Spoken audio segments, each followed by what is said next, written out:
Haha! Good evening, good evening, one and all. I do hope you can hear me. Like I say, I've got some new tech going um, today, so hopefully, but a new tech basically is just earphones.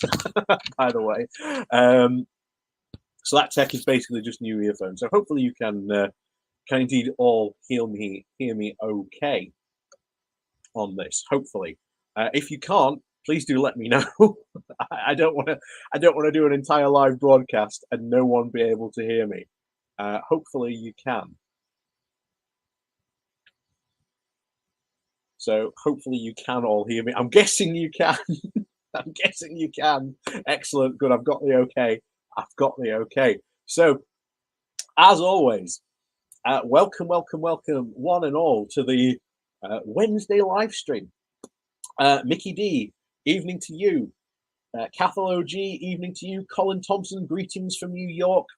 Pedals, good evening to you. Mo Green, hello to you. Dave Walker, hello to you. Prinny Bird, hello from the US West Coast. Chrisol, good evening to you. Mickey D, reading me loud and clear. Excellent, excellent, excellent. Good. You're all catching up. So where to begin? Because to be honest, we can talk about what happened today. That will be a great piece of fun. However, I also want to briefly touch on the Ukraine situation because that is not going well at all.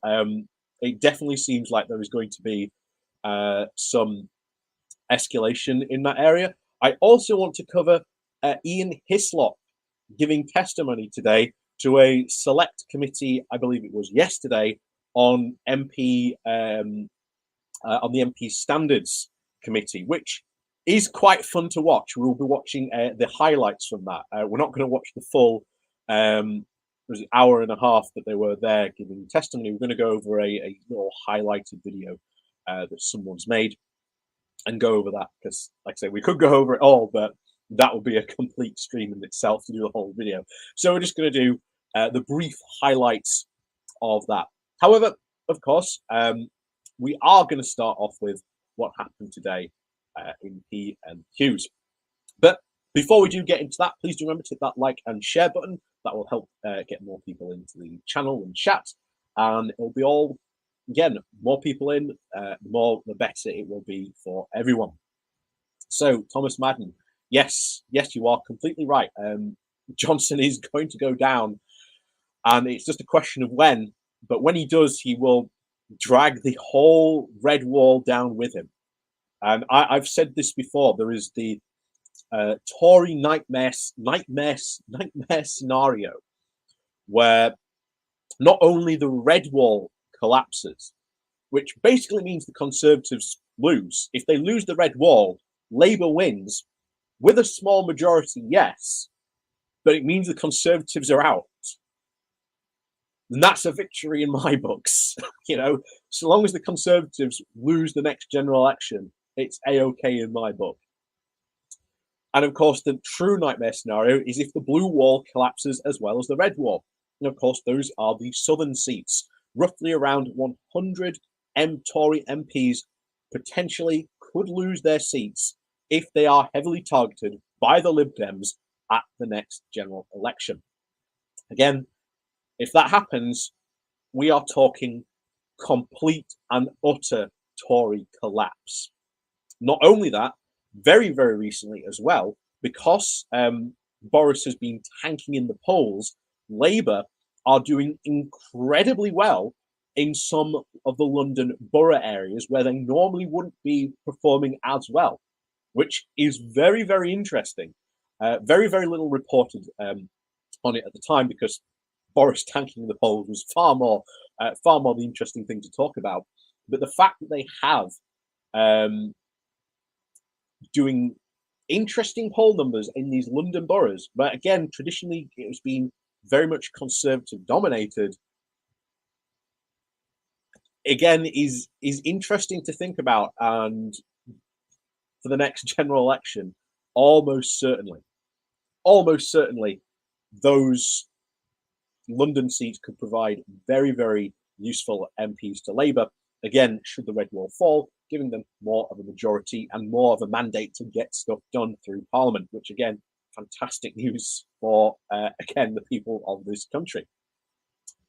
So let's kick off with all this then, shall we? What went down in PMQs today? Well, first things first, we were expecting the Sue Gray report to be released today. And as of yet, it still has not been released. We were apparently going to go into extended play if it was released later tonight. The PM would be releasing a statement on it. So far, that has not happened. So if I am live streaming and that happens, please do let me know, because there is still a potential possibility within the next hour that could happen. So please do let me know if that happens. Do keep an eye out. I will be keeping an eye out myself, of course, if this happens. But if I do miss it, please do let me know. So that was the big thing that we were all expecting, the Sue Gray report. Unfortunately, not been released yet. Even Number 10 have confirmed they even haven't received it yet either. Obviously, this inquiry by Sue Gray has now led to the Met Police now getting involved as well, investigating some of the rule breaking. Again, always good to see the Met finally, I want to add, getting involved on this. It's about time, quite frankly. So what those investigations will turn up, obviously the punishments, again, it's going to be a fine punishment. No one's going to be serving jail time or anything like that. And of course, a lot of people have had the fantasy of Boris Johnson being put on trial and going to prison. That's not going to happen in this case. It's just going to be a fine. The Met Police are just going to go, yep, you broke the rules, there's your fine. That'll be it. Again, it'll be funny to see, obviously, Boris getting his comeuppance, of course, about all that. But at the end of the day, he will just receive a fine. He ain't going to jail, nor is he going to appear in a court of law. Not how that works, even though a lot of people have been fantasizing about it.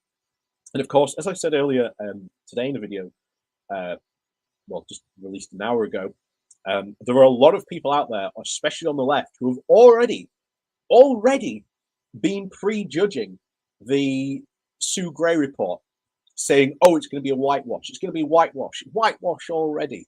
You know, I've got my paint bucket ready. You haven't even seen the report, okay? At least let the report come out before you go declaring that it's a whitewash. Guys, you know, calm down. Let Sue Gray do her job. And I know a lot of Conservative MPs have been saying that recently, but even I want to see Sue Gray do her job properly.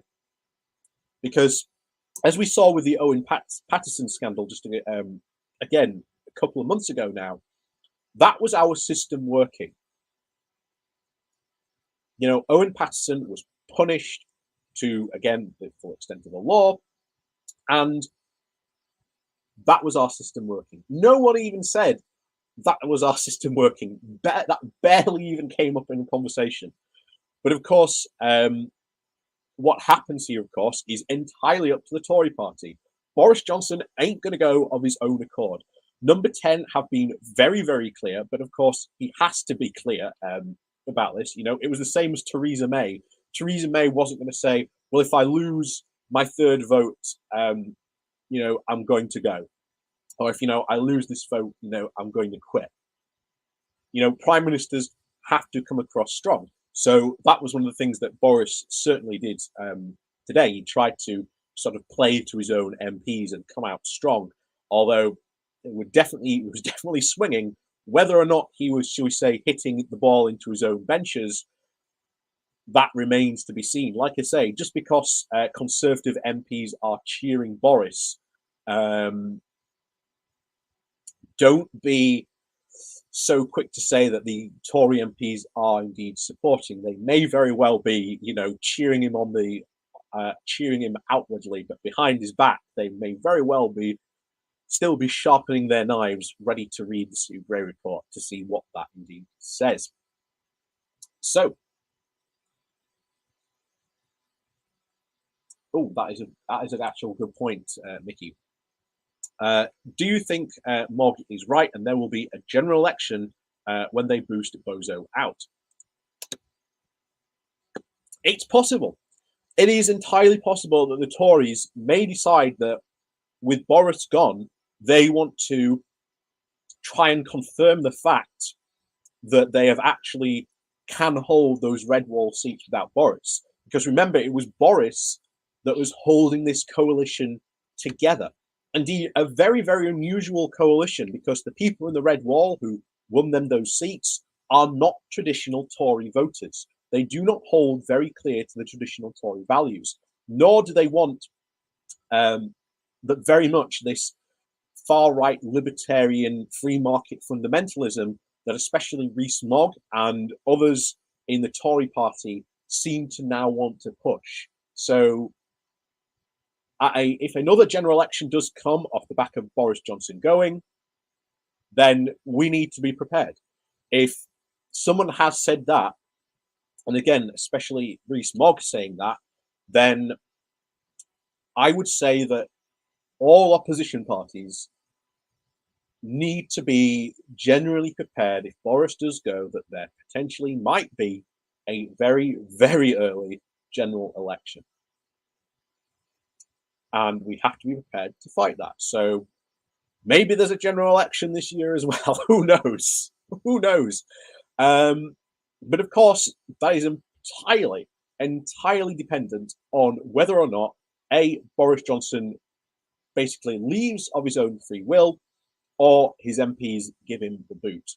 And unfortunately, as I've said this before, there is entirely the possibility that the MPs send their letters of no confidence to the 1922 committee, and somehow, he manages to survive that vote of no confidence. It is entirely possible he could survive that vote of no confidence. Remember, this is Boris Johnson we're talking about, aka Teflon Johnson, a guy who has survived far, far more, shall we say, scandals that have killed far more competent politicians than he has. So it's always possible. It's always possible that he could indeed survive. And of course, what happens then if he does survive? Who knows? Who really knows what will happen then? Oh,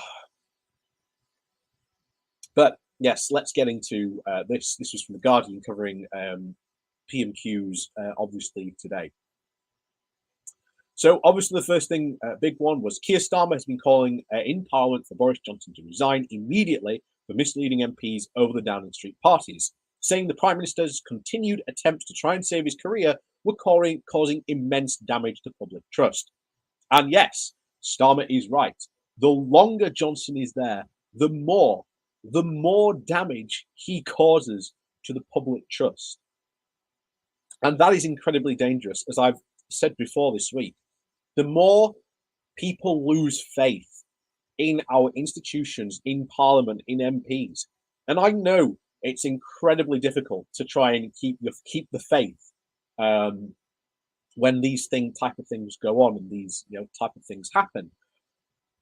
But you have to keep the faith, because if we lose our faith in in our systems and our democracy and how it all works, then bad things start to happen. You start to drive people towards people like Nigel Farage, or even worse, Tommy Robinson.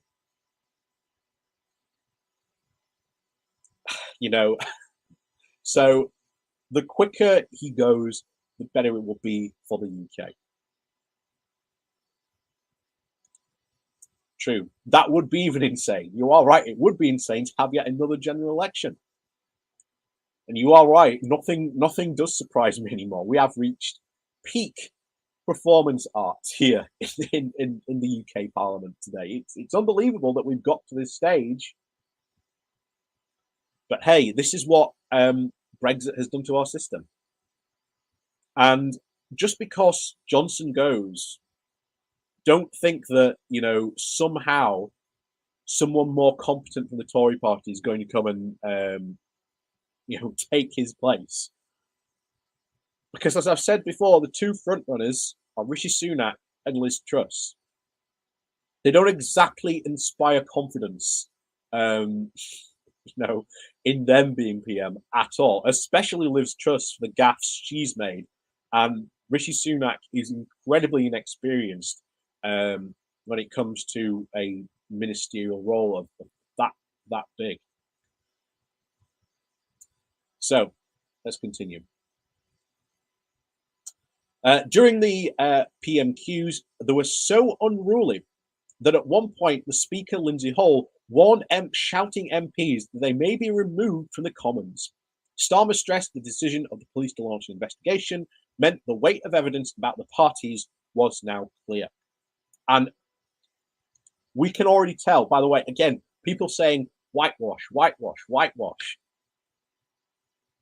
If the evidence in Sue Gray's report was not serious of these lockdown breaking parties, do you think the Met Police would be investigating? And again, it is entirely based from what we have heard on Sue Gray's report.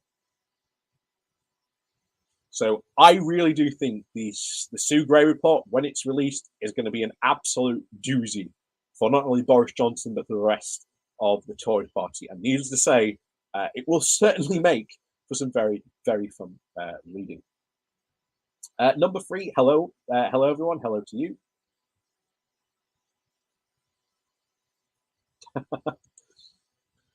Do you think we've all truly jumped the shark as a country? We jumped the shark back in 2016, my friends. We jumped it back in 2016.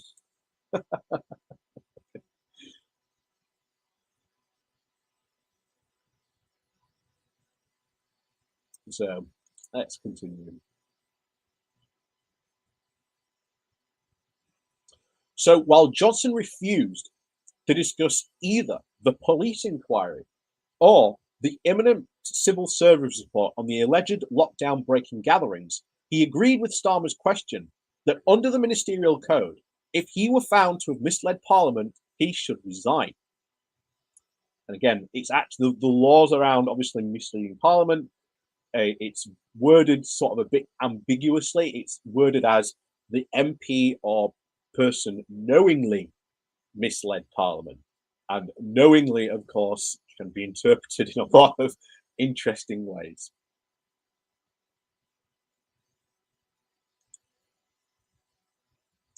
Saying, I think the Prime Minister said yes. He agrees the code does apply to him. Therefore, if he misled Parliament, he must resign, the Labour leader told MPs. Starmer then reminded Johnson of the statements in the Commons back in December in which the MP said of the COVID guidance was followed completely in number 10, and that had been repeatedly assured that there were no parties. This was clearly untrue, Starmer said, adding that he acknowledges the ministerial code applies to him. Will he now resign? The inquiry, led by the senior civil servant Sue Gray, is expected to be handed to Downing Street shortly.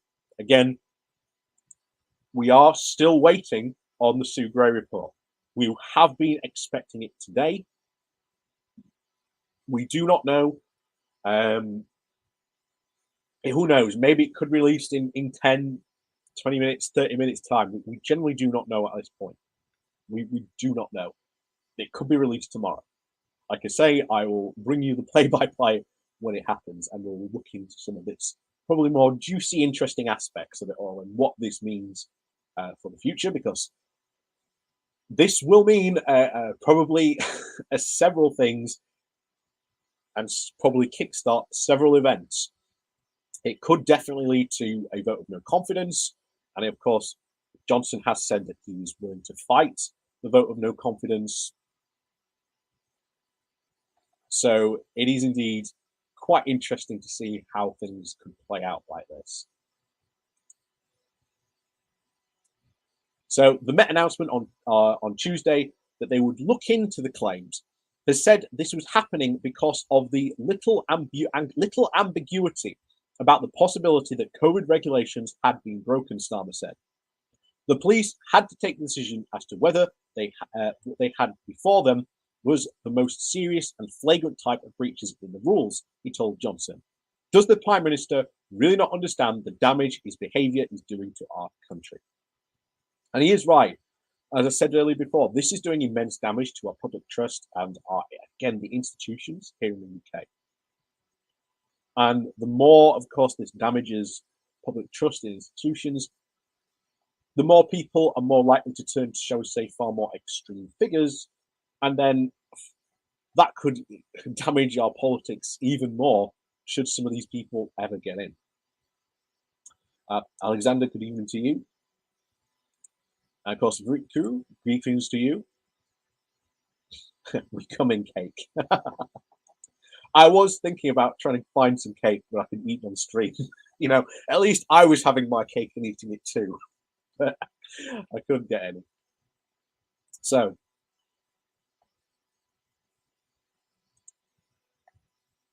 Johnson replied, saying that he had, quote, got all the big calls right on COVID, dismissing Starmer's questioning and ignoring the main issue of the day, and repeating his name calling of the Labour leader as Captain Hindsight. And by the way, I want to make this very clear. Starmer was always right about his quotes on COVID, saying, you're doing this wrong, you need to be doing this. Why aren't you paying attention to these? Because again, 2 to 3 weeks later, Starmer was proved right every single time. So the idea that he is, quote, Captain Hindsight, Starmer got the call every single time. So in response, Starmer noted Johnson's apology to the Commons a fortnight before, in which the Prime Minister had said that he had attended an event in the garden of Number 10 back in May of 2020. But he believed at the time it was a work function. This is the guy who said in hindsight, he now appreciates it was a party. We've discovered the real Captain Hindsight, haven't we? Again, I do appreciate that Starmer very recently has been able to pull some proper good zingers about this, because PMQs very often is not about a play to your backbenchers. It's mainly the best way that the opposition can damage the government, especially on a national broadcast platform.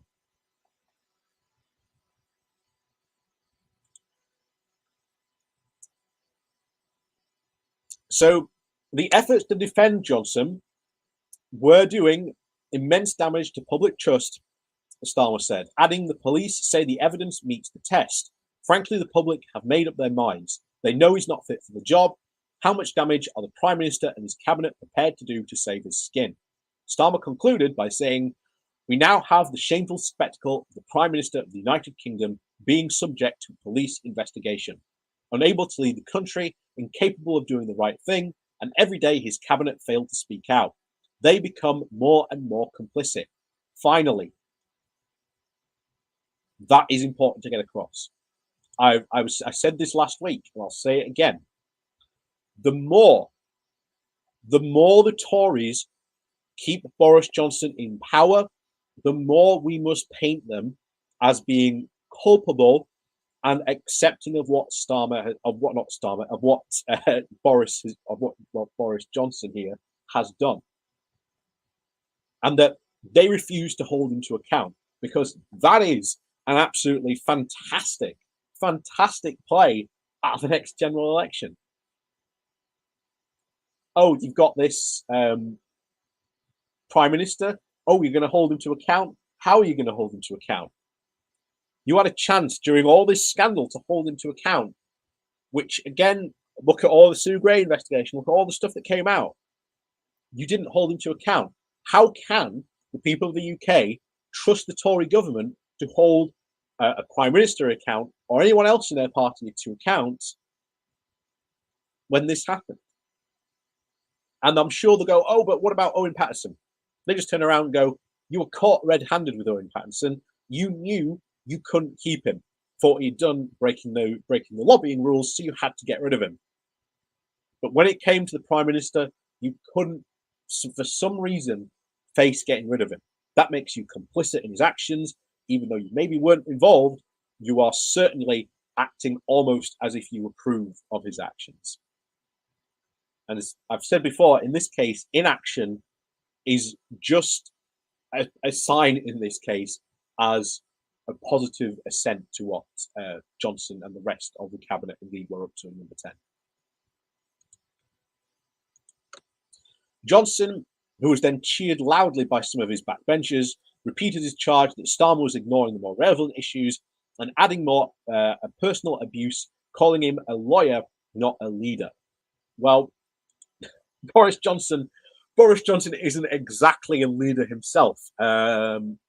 He's a good cheerleader, but he isn't exactly, shall we say, leader material, considering how much, again, in the past, he has indeed lied to Parliament. He's lied to, obviously, people number 10. His time, of course, as in the mayor office down in London was very, very appalling. There was even a group of Tory MPs when Johnson was running for, again, leadership, saying, we don't want Johnson in. He's going to be an absolute awful. Look at all the stuff he's done in the past. Can you really trust him to act reasonably and responsibly in his position? Ultimately, they have been proven right in their summations of all this. But it gets even more worse. Because on LBC today, we had this.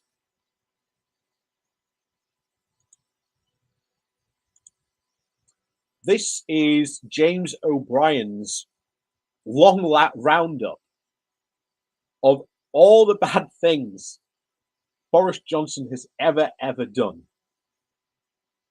Quite frankly, this was absolutely fantastic.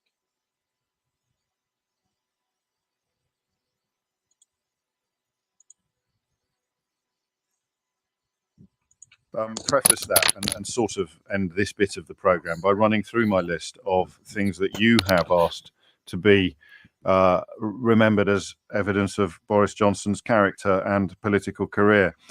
It's 18 long, actually, or 17 long, because I'll tell you what I did. I wrote down one which the chap who was going to start telling us secret revelations about Nazanin Zaghari-Ratcliffe was going to say. So I think I'll leave that one on the list, actually.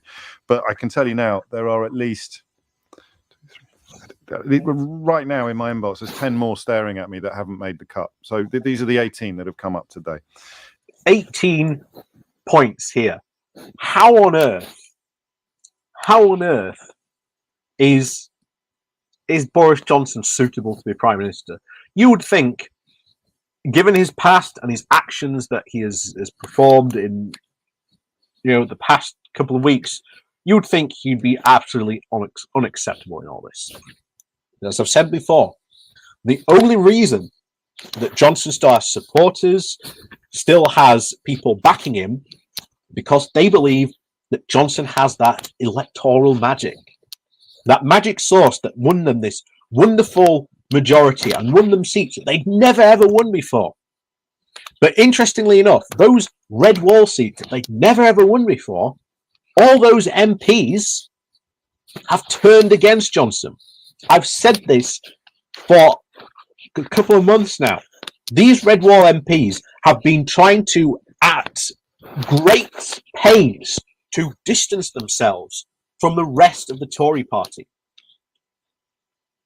because they do not want to be seen as typical Tories, because they know if they get seen like that, they lose their seat.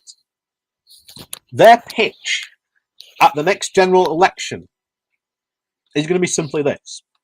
Look, the Conservatives are going to win again, so it's best to vote for us, because then at least if you vote for us, you've got an MP who is in power who can do something about your community. Bear in mind, they've been in power since 2019 and done diddly squat for most of these red wall communities. Levelling up, we're still waiting on the white paper for this.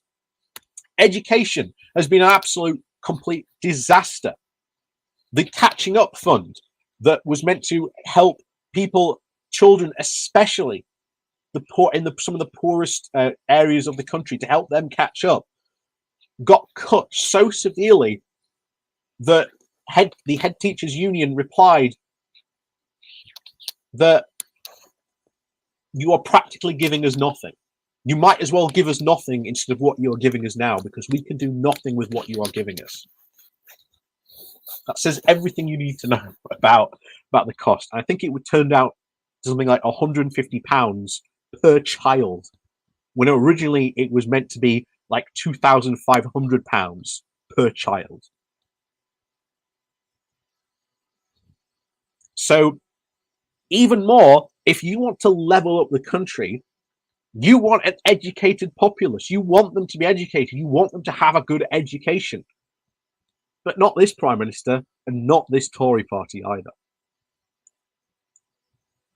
Bearing in mind that I began to take it up to 19 with the decision to send Jacob Rees-Mogg to Balmoral to mislead the Queen about the unlawful proroguing of Parliament. Yeah, nothing to see here. So we begin with, he invented the genre of journalism that told lies about the European Union, our membership of it, and essentially groomed and gaslit an entire nation into Brexit. Speaking of... Yeah, that's the other thing that we remember, that's often people forget. Boris Johnson was the original Brexiteer. Now, bear in mind, the Eurosceptics had existed before this, but it was Boris Johnson who basically got sent to journalistic exile after he had lied about making up a quote, got carted off to Brussels. Go be our European correspondent, Boris, go do your time in Europe and maybe we'll bring you back. Well, the thing is, he started lying and making up stories about all this stuff, and all this is part of public record. All these articles you can go and read, and they're all lies and falsehoods. But he got popular again based off those those articles. So he got brought back into the fold. He got returned from exile, as it was. But other right wingers noticed that those articles were popular, and they started to copy those articles. And hence, Euroscepticism started to creep more and more into the right in UK politics, still remaining at a fringe because it was never properly accepted, even right up to the 2016 referendum. The Tory party was still firmly pro-European. As bizarre as that sounds, it's true. The Tory party were always pro-European until the Brexit referendum happened and Leave won. It was only a very, very small, tiny, vocal minority of 13 MPs who constantly made the threat to defect to UKIP that forced David Cameron to hold this referendum. It was always a small vocal minority.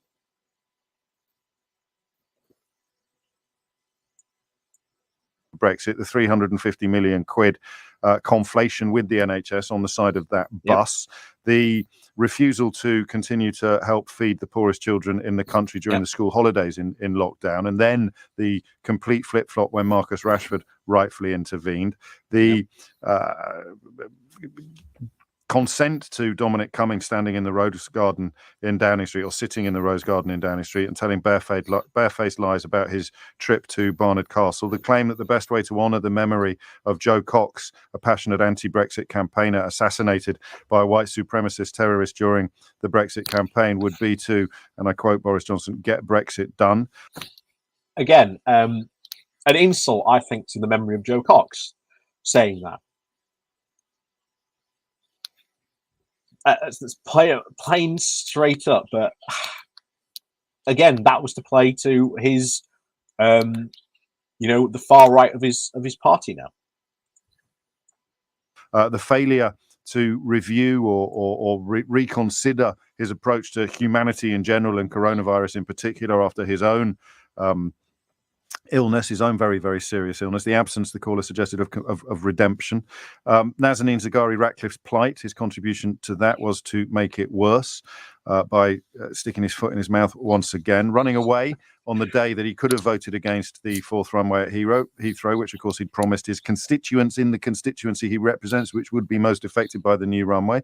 He just legged it and hid, jeopardising the peace process in Northern Ireland and lying about the necessity of introducing a border in the Irish Sea, the abolition of the Erasmus programme, which left our correspondence students in Rome being sent home sometimes halfway through their course because the funding had dried up, undermining the whole of liberal democracy and damaging the UK's reputation abroad. Those are two very big but nonetheless pertinent contributions to the list. Refusing to come back from his holiday when the London riots were underway, the deployment of the phrase tank-topped bum boys, displaying... Yeah, that was, again, that happened during his time when he was mayor of London, when he was when the riots happened. If you remember those, the big riots that happened just out of nowhere. Everyone was really shocked because these type of riots don't normally happen in the UK. What's going on? And Boris was on holiday. Boris was on holiday somewhere and refused to come back and deal with it, even though he was mayor of London. You know, his responsibility to help, you know, clean up and sort all this out, nowhere to be found. People forget, again, so much of what we are seeing now, Boris was doing back when he was mayor of London.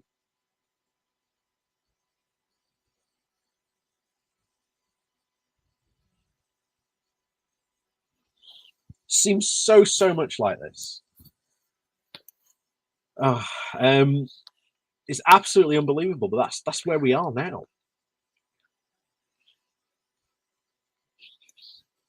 That's where we are. It's absolutely unbelievable that this guy ever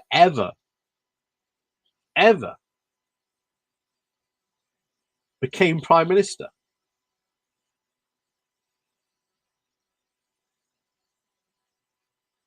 Yeah, you are right there. Tory leadership in 3 words: dither, panic, and holiday.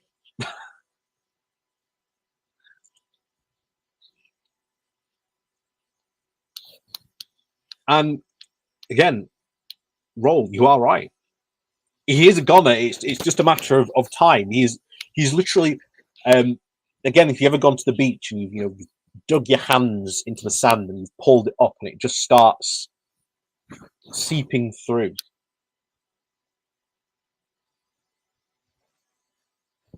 That's Johnson at the moment. The sand in his hands, he just cannot grasp onto it, and it is just a matter of time. It's just a matter of time until the sands are gone. And I think it will be the Sue Gray report that will probably cause the biggest lot of action. But if the letters don't go in, he's got away with it. He's broken the rules, done all this stuff, and he's gotten away with it. The Tories haven't held him to account. And that, at any next general election, is going to be massive.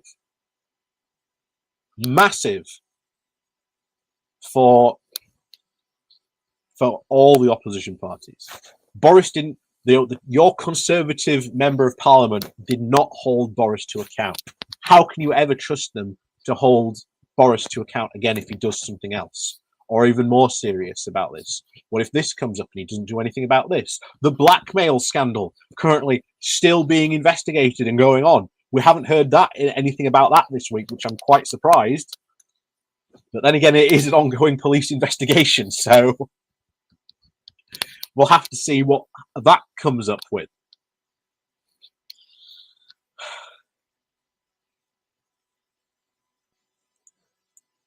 A sort of casual and deeply unpleasant homophobia, the affair with Jennifer Arcuri, and of course the amount of money that ended up in her business and the trips that she went on when he was mayor. But we'll just stick it to the affair for the time being.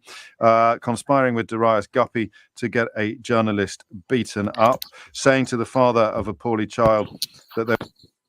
Again, that happened way back in 1998. The very first time Boris Johnson went on Have I Got News for You, Ian Hislop sort of took it to him and about lying about this. And like, oh yeah, this guy conspired with another guy to have another journalist beaten up. You know, what? Oh, this is insane. And Seifring, you are right. Because of the EU legislation that the Tories, or regulation, so to say, that the Tories let go lapse under this, there are now a lot of rivers that in the UK that weren't polluted a year ago that are now polluted. And I've sounded the warning bell on this before. Recently, there have been changes to the UK chemical regulations that if a spill happens or something of that nature, is going to be environmental damage or a public health crisis, because these are quite deadly chemicals. And with things like this, I want high regulation. If you're a company and you're dealing with dangerous chemicals, then you should tell the government you are using these dangerous chemicals, because if there's a spill, if there's a leak, if people are being damaged because of this, then you have to take responsibility. Under the new rules, a company does not have to report to the government that they are using dangerous chemicals. Nor now does the government go, well, we see you using this chemical for this reason. We will far more prefer you to use this less dangerous chemical. Can you use that instead? The government can't even do that anymore now. That is a ticking time bomb. It is going to happen sooner or later. Sooner or later, this is going to happen. And where's it going to leave us? It's going to leave probably an area of the UK that is heavily damaged environmentally. And it could certainly lead to public health of people maybe living in that area with severe long-term damage, maybe even death. This is why you have high standards around this. And oh yes, you are right, 95 Wivston, I completely forgot about this as well. So during the Afghanistan withdrawal, there was a lot of public noise made about a guy who was running an animal shelter in Afghanistan, essentially wanting to use a plane that, instead of getting people who were being threatened by the Taliban, to instead use it to fly animals out of the country. And instead, it has now turned out that Boris Johnson did indeed give assent for this flight to happen. And luckily, it does look like that Boris Johnson is going to be held account to this. The Standards Committee, today, the leader of that, has said that Boris Johnson, pardon me, that Boris Johnson must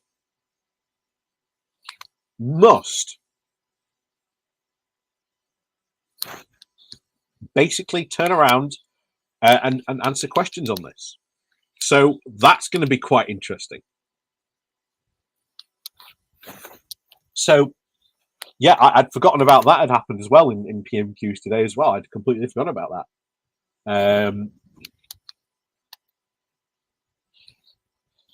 And that's what it was. This whole thing was, look at the puppies. You are right, Riku. It was, look at all these animals we're saving. Ooh, aren't we good? Aren't we being good humanitarians while leaving people in Afghanistan who are being targeted by the Taliban? Instead of getting them out, let's get some animals out who aren't, being targeted by the Taliban.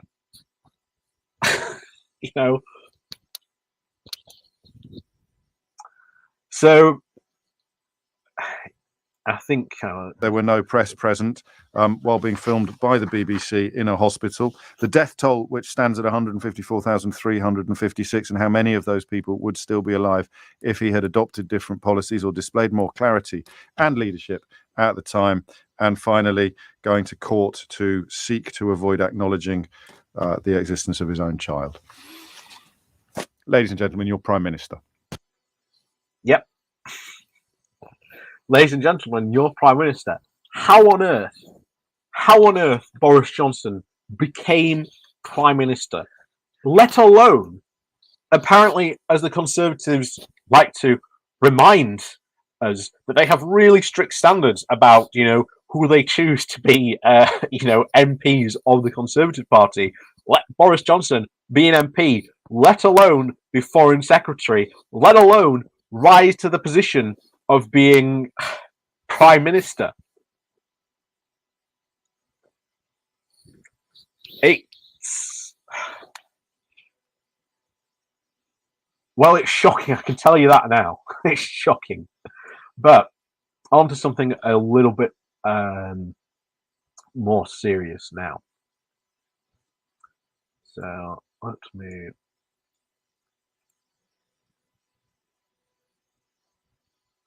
There we go.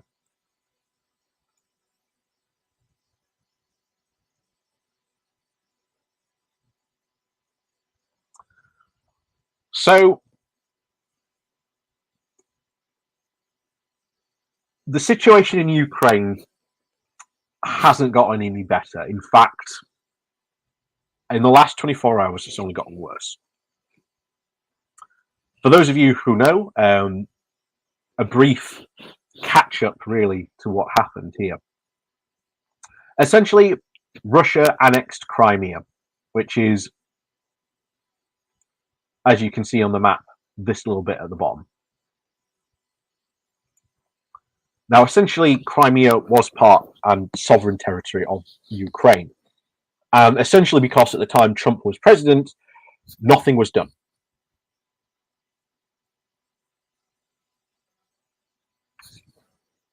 Nothing was done about this.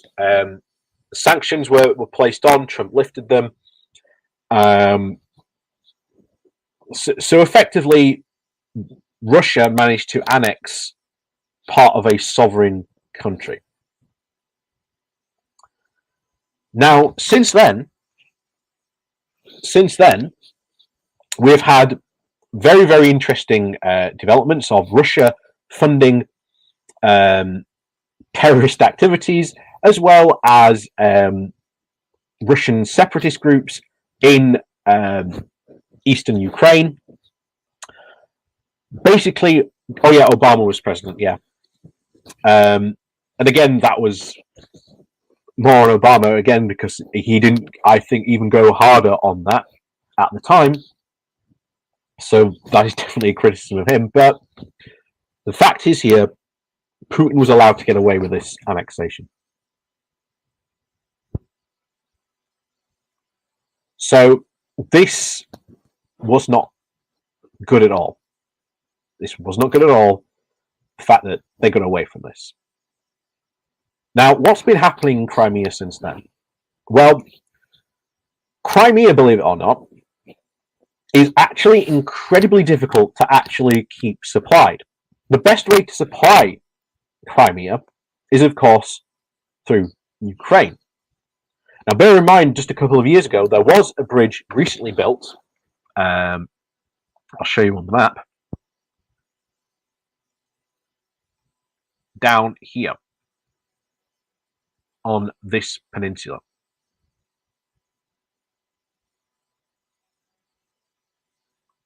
Essentially, this was again built to try and bypass the fact that supplies obviously have to mostly come in from, that's a bit big, but you get the idea. Mostly have to come in through here. Mostly, even more so, water. There is a fresh water problem in Crimea at the moment, because Russia is essentially just cut off that access.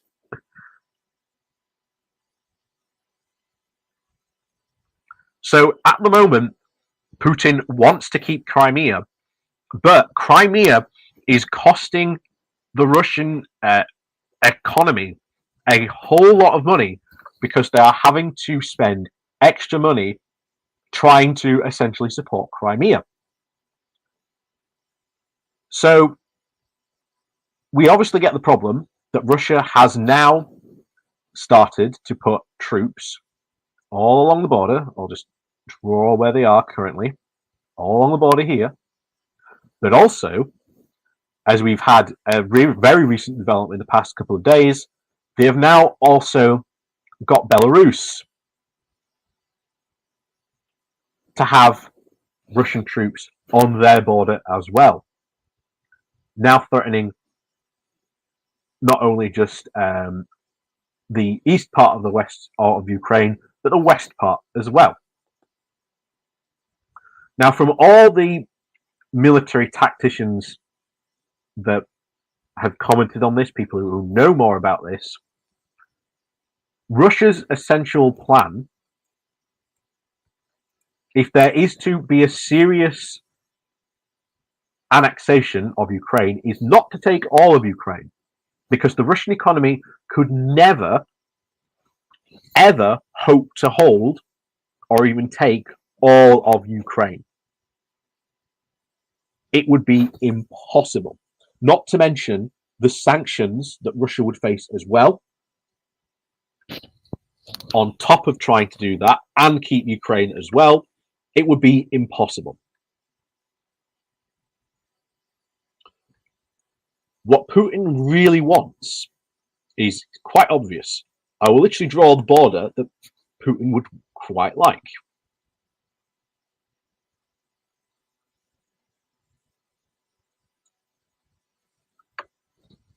Essentially, Russia, or Putin in this case, wants that territory. Now, if they do that, as I said before, they now can supply Crimea more easily with essentially the fresh water that Crimea needs. But of course, taking and holding that territory is also going to be quite difficult as well. And you might say, well, why isn't Putin going to go for all of Ukraine as well? Partly because the region that we've highlighted here is flat.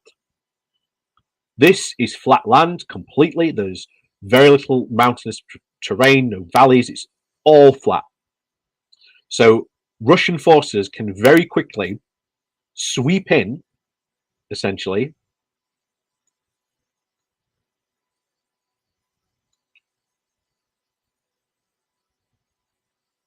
and take that territory.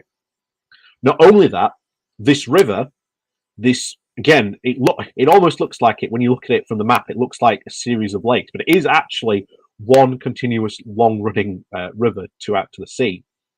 Is incredibly defensible. If Russia succeeds in blitzing eastern Ukraine, all it has to do is blow the bridges along the river and just say, come kick us out. And Putin will hope that the West acquiesce to this and essentially doesn't want to go to war. Because this is how serious the situation we are in. We are generally looking at a situation here of good old-fashioned imperialism from Russia essentially wanting to take something by force. And I don't know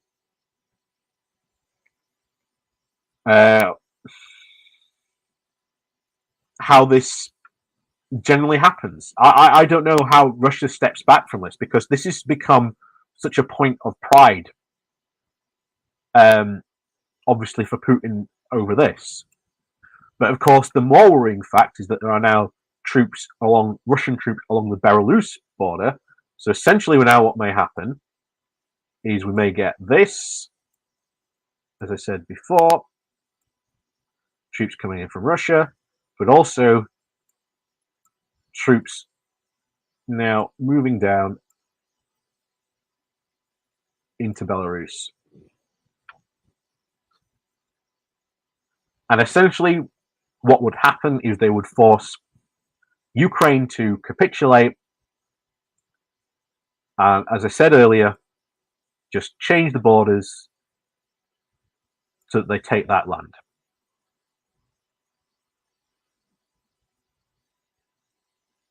That is what Russia is interested in.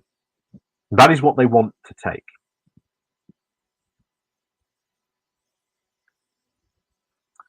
Now, of course, even should they take this part of the Ukraine, there is still a very, very significant portion of a Ukrainian population in this side of the Ukraine that will probably revolt, again making it very difficult for Russia to hold.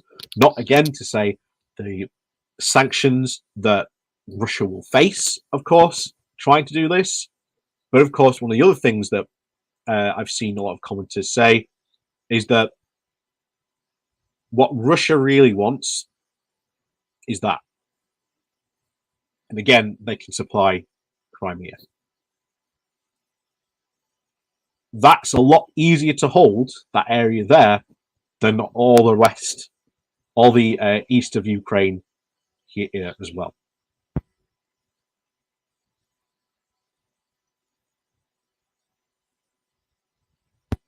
So we are in a very, very dangerous situation here, where even Putin has driven himself into a very serious corner, because currently in Russia, Putin is not having a very good time.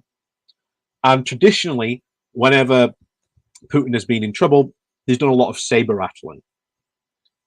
And a lot of analysts have said that Putin has got to a point where he himself cannot back down without at least any significant concessions from the West. If not, it will be seen as bad, and then that will possibly endanger his position. Putin can't have that. And at the end of the day, Putin is a strong man. And I know a lot of people like to think that, people in government are good, but hey, look at Boris Johnson here.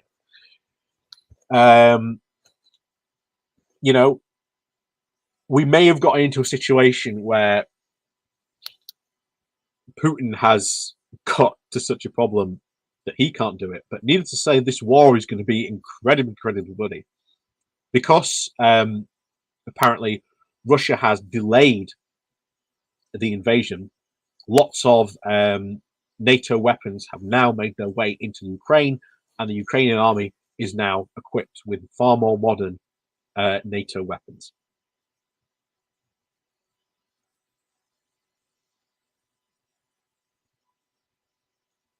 So this, again, I really don't hope it comes to this, but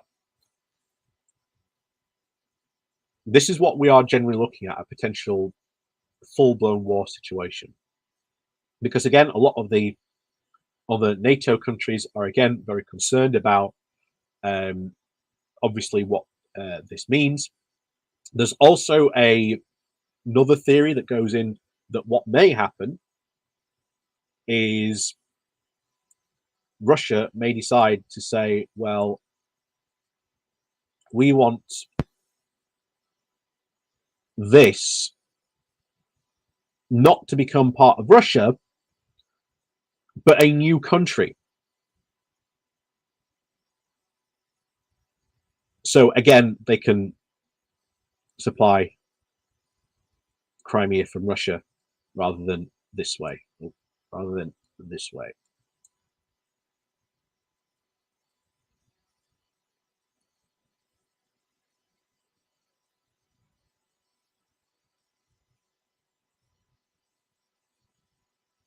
That is again another potential scenario that could happen. But needless to say,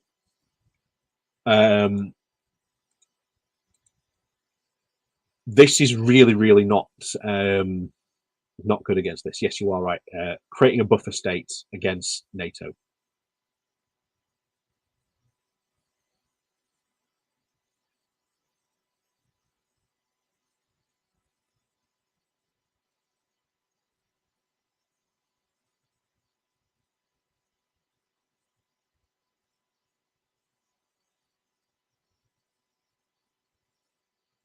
So This is very, very serious.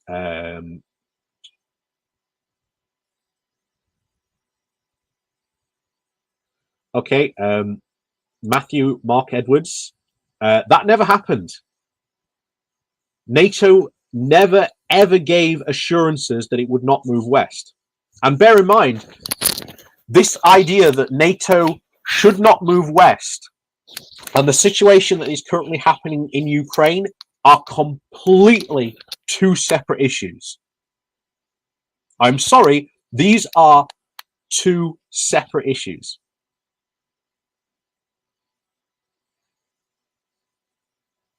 Now, you can make the argument, if you want, that NATO should not have moved east. But at the moment, on this map, where you have Russian forces literally like this around Ukraine, what's that got to do with NATO's eastern expansion?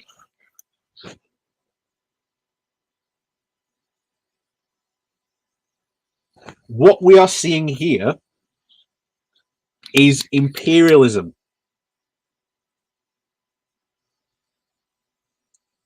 Putin wants to cement his hold on Crimea even more. The problem is he can't get the supplies he needs to get to Crimea through the bridge that he's just built down, as I said before, down here that he's just built. He wants this over here.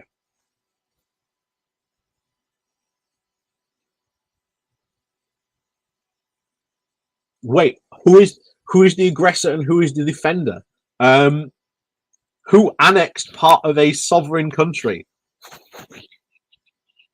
Who has been funding separatist militants and Russian separatists in Ukraine? It's not Ukraine.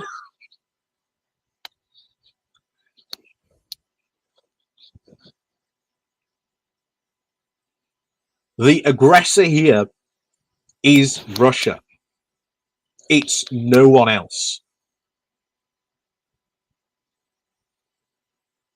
This is the problem that we are facing. Now, as I've said, if you want to have the argument that NATO should not have expanded east, that's fine. You can make that argument. But be under no illusion that this is happening right now. This situation in Ukraine is happening because of the NATO one.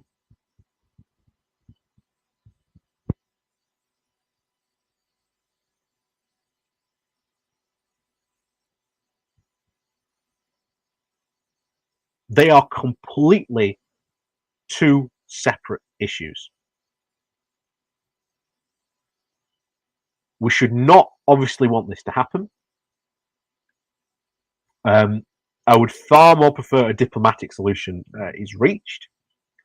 But even in this case, the West cannot appear weak in this. Because if Putin wins here, he has every reason to try this again in a couple of years' time. And then again in a couple of years' time. And again in a couple of years' time. And again and again and again.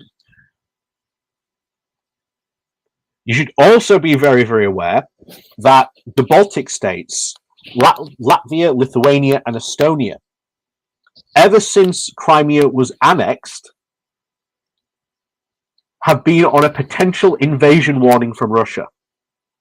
They are also very, very worried about Russian invasions.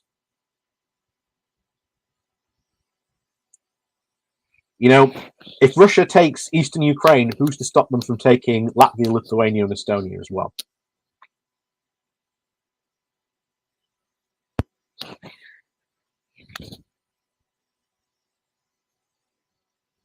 So, make no mistake, the aggressor here is Russia. It has nothing to do with the eastward expansion of NATO. But if you want to make that argument, this is entirely separate from this. And by the way, remember, Russia under Gorbachev was asked if it wanted to join NATO. Twice. They were asked if they wanted to join NATO. So remember that, you know. But you are right. Putin just wants the USSR back. He has said in multiple speeches, time and time again, that he wants to retake rightful Russian soil.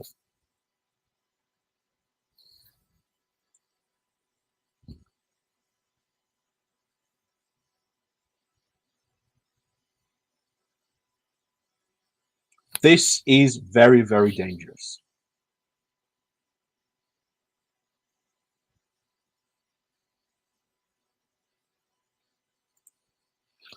Cuba's got nothing to do with this, Mark. Cuba has nothing to do with this.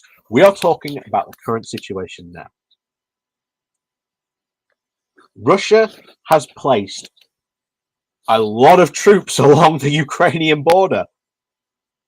Why are you placing all these troops along the border and making continuous threats against Ukraine not to annoy ethnic Russians in its territory, as well as them funding insurgent groups against the Ukrainian government? I'm sorry, you can cite, oh, what about Cuba? Who was the aggressor here? Let's play that what if game. I'm sorry. Thanks for playing. Try again next time. We're talking about this situation right now. Russia is the aggressor against Ukraine because Vladimir Putin has said time and time again he wants to take rightful Russian clay. And politicians in Russia have said that Ukraine is rightfully Russian. Ukrainians obviously disagree, but that's the situation in Russia.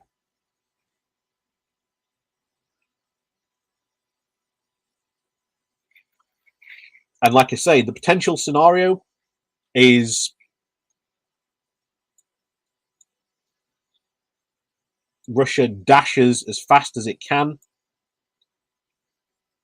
and takes this. And then that becomes part of Russia. That is what it is desperately trying to do.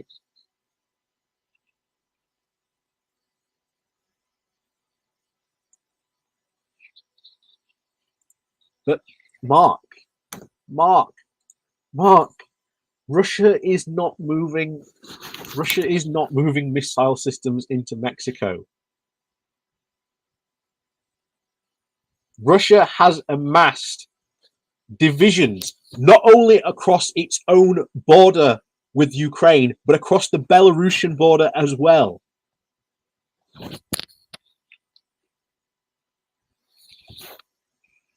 This is imperialism. Straight up imperialism. Russia wants to take part of another sovereign nation's territory. Russia is the aggressor here, Mark.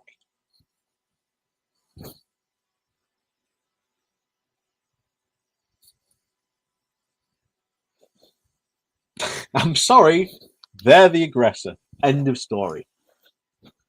But obviously, as you can see, this situation is very quickly, unfortunately, escalating in very, very unfortunate ways. Russia had asked for mediation today. They didn't get it.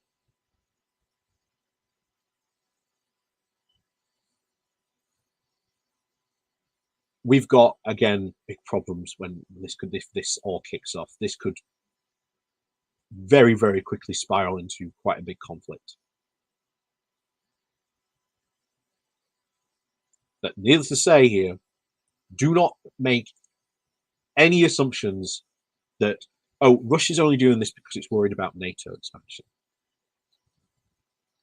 Russia is doing this because it wants more territory so it can supply Crimea easier. That's why it's doing this. Because Putin is in trouble at home And this type of saber rattling plays really good for his audience at home.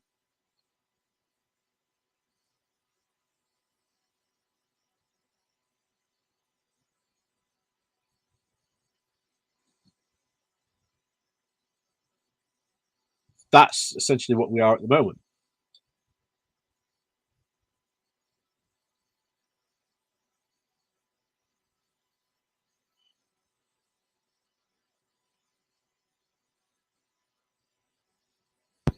So we are really, really worrying part of this.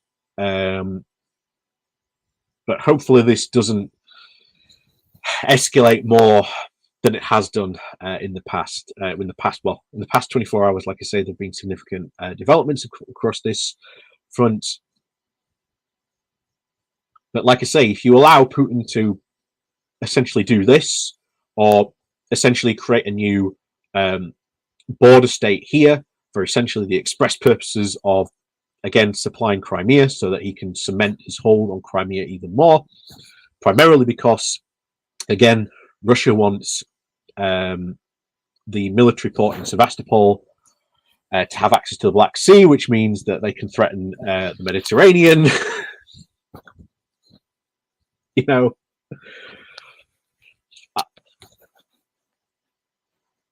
this is the big problem at the moment. And unfortunately, this could kick off. This could kick off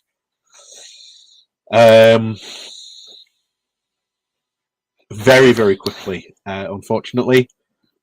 We've got to hope that it doesn't, and that there's a diplomatic solution reached. But needless to say, that is the situation. It does not look good. The fact that Russia has also put troops along the Belarus border as well is also incredibly worrying. Again, Russia's hope is not to take all of Ukraine, but just the eastern part that I've highlighted, because it knows that that's all it can hold. But even then, we would hope this time that basically the world puts enough sanctions on Russia to make it think twice about its ability to be able to hold successfully that part of Ukraine.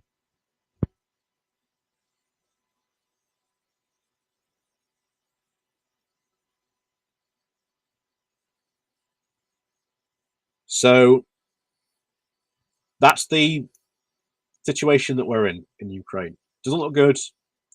Hopefully there is, should we say, cooler heads will prevail, but I do not see a situation where Putin feels that he can back down, at least not with some significant concessions. And like I say, all this happened because Putin has not been doing good at home recently. Their economy is tanking. COVID has ripped through Russia.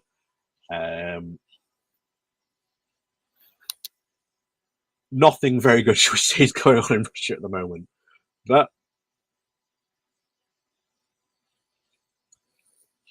that's the unfortunate situation that Ukraine finds itself in. We can only hope that there is a, should we say, better solution that comes up. Hopefully, a non-violent solution to the situation. But as I said, let's finish off with something a little bit more. Something a little bit more fun to finish off here. So, yesterday, Ian Hislop and two of his writers from the Private Eye gave evidence before a select committee of MPs discussing their effects of the lobbying and transparency scandal that went around Dylan Patterson. And needless to say, yeah, hopefully the Russians will wait for the Sue Gray report.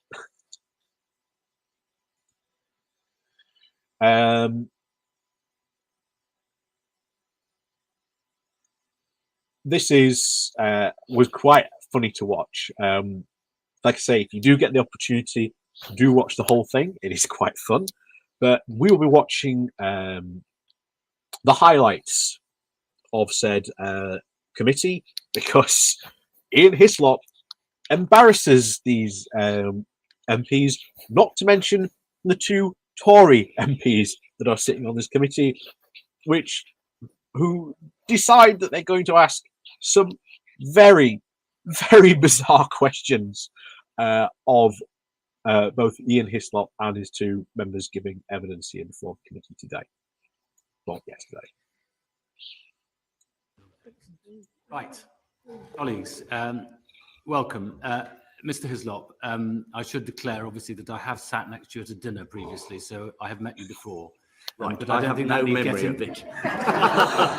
Obviously, I can't comment until Sue Gray reports. That may not be until the police investigation is over, or not, who knows. Would you just want to briefly introduce... What, we're on. Yes. Sorry, Clark. And would you just like briefly to introduce your two colleagues? Yes, these are two of my journalists. This is Richard Brooks and this is Solomon Hughes. They both write for the section of the magazine about conflict of interest. Richard Brooks appeared with me before one of your members to talk about ACOBA and the failure to police sufficiently members of parliament and ex-ministers when they go on to jobs. But we're here today to talk about failure to police. And again, that is another issue that we need to really seriously take a look at. The fact that the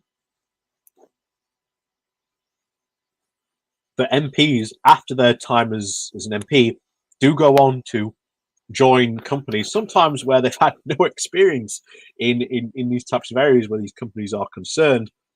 But these companies hire them for their access to their fellow MPs. That is the reason why they are hiring them, for sometimes some enormous sums of money. So again, definitely something that, again, we need to be concerned with, but also at the same time, we need to think about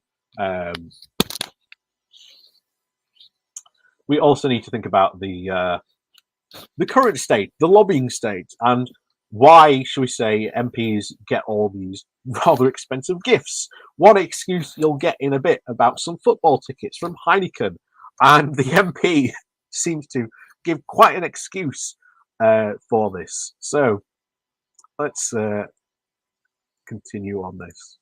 Politicians when they're actually in the job. That is my understanding. So just as a start of a 10, how do you think we're doing on standards in British public life at the moment? It's not good, is it?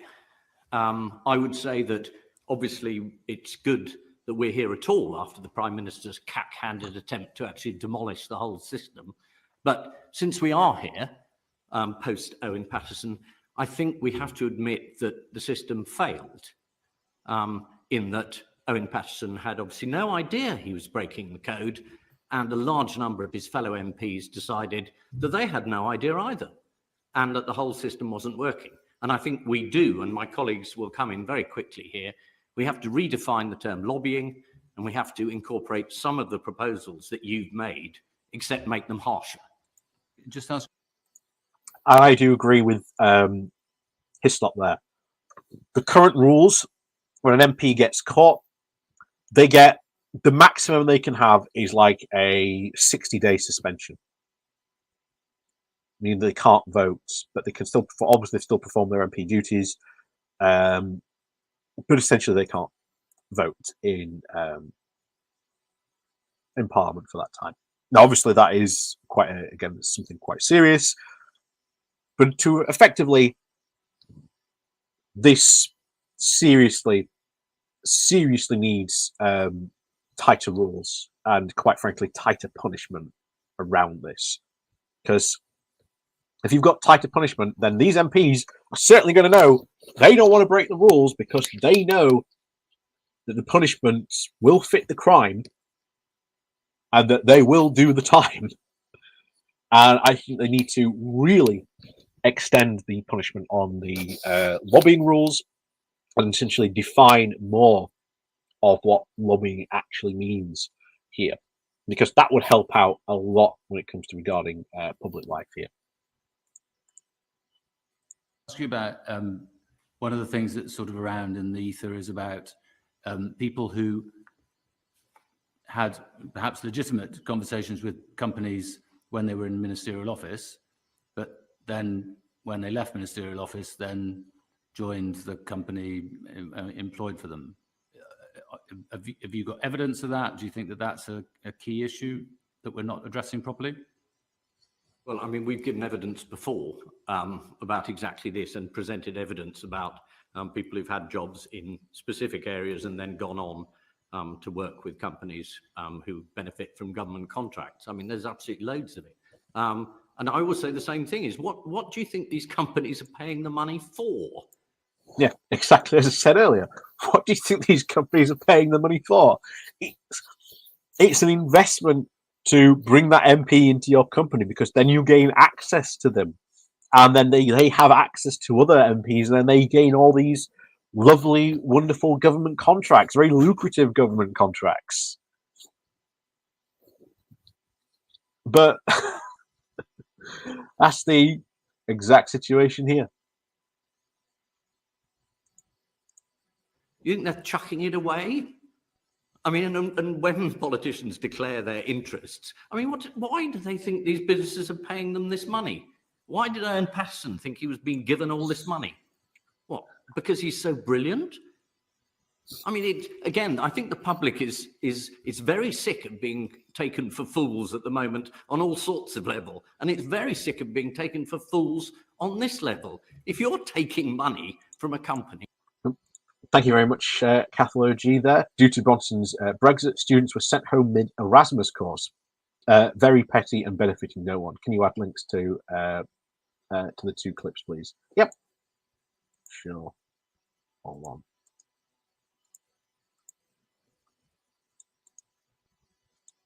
There you go.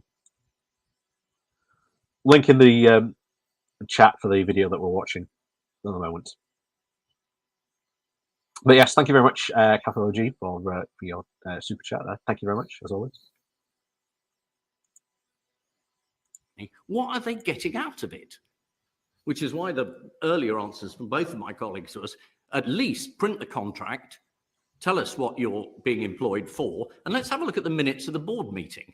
What did you say in this specific area? Say you're employed, as Solomon always says, to sell guns or bombs or weapons, and then you have a board meeting. If you won't tell us what you said in the meeting, don't take the job. Okay. Not too extreme, Richard? No. Yeah, exactly. It's a simple matter of transparency. Tell people what you are doing, and this becomes very, very clear later on in the clip, that some of these MPs are completely clueless when it comes to basic accountability. Telling people that this is, this is what, this is what we got the money for. This is what we got from it, and this was what the ask was from that particular company. Accountability. Yikes indeed, Cloudhopper. Maybe not extreme enough. Thank you very much for the evidence you gave to my committee, the Public Administration and Constitutional Affairs Committee, back in 2017, because I think we produced one of the best reports we ever produced. Yes, but we're on this committee now. And it took a very long time for the government to respond to it. But just to pick up one thing you said, why do you think so many MPs did not see that Mr. Patterson was in breach of the code? Because I think it was a bit more complicated than that. No, I don't think it was at all.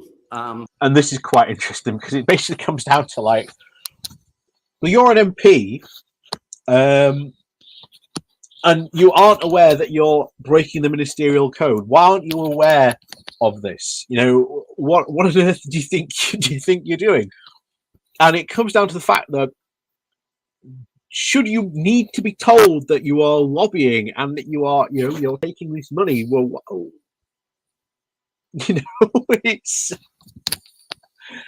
honestly, this answer gets quite funny.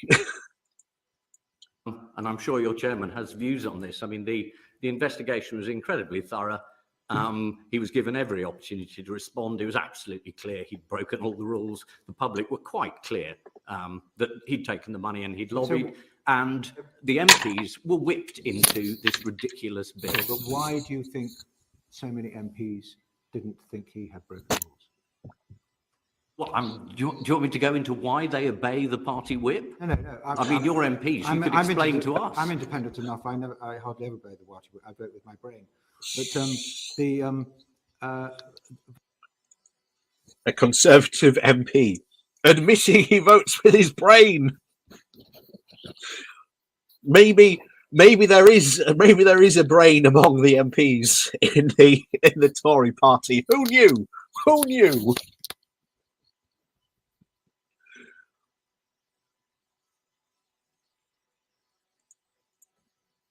for some reason, our system lacks authority over a large number of MPs. They don't respect the system. Why do you think that is? Well, I mean, again, let's break down the MPs who have second jobs. One of you two. Well, I mean, to answer your question, I think that the rules give them such leeway. The rules and the implementation of them give them such leeway. Owen Paterson could spend years thinking that he wasn't doing anything wrong, partly because the rules were too vague on lobbying, and secondly because he could convince himself that what he was doing wasn't problematic, that the company he was working for was a jolly good company, and that, you know, what's not to like, and so on. And eventually, we found out exactly what he was doing. The issue is, I think, that we don't find out what a lot of other MPs are doing. Okay. Exactly. We only find out maybe like long after these things have happened. And that is an issue. We should have full transparency of what MPs are happening and what is doing and what is going on. After, excuse me, I'm getting a really big draft coming from somewhere. But that is a very serious issue that we're having. You know, it's not rocket science, guys. It's not rocket science.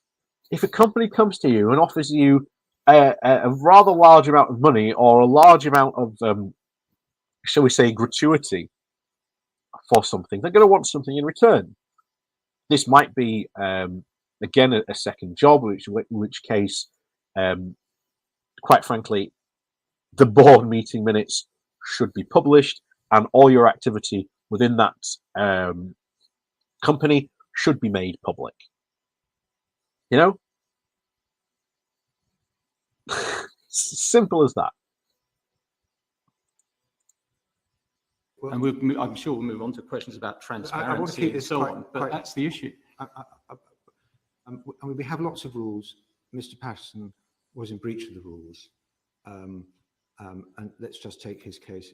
Unfortunately, he didn't understand he was in breach of the rules. Wouldn't that be more of a sort of cultural and attitude problem rather than that rules? Oh, it's a cultural and attitude problem. What? Yes, it's a cultural and attitude problem that our MPs act in this corrupt and rule-breaking way. Who knew MPs would ever act in such a way? Rules can't on themselves on their own fix. What do we need in addition to rules?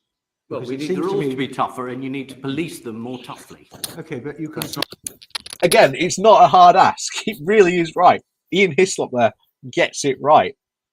Police the rules more toughly and enforce them when they're broken. Not really a hard ask, is it?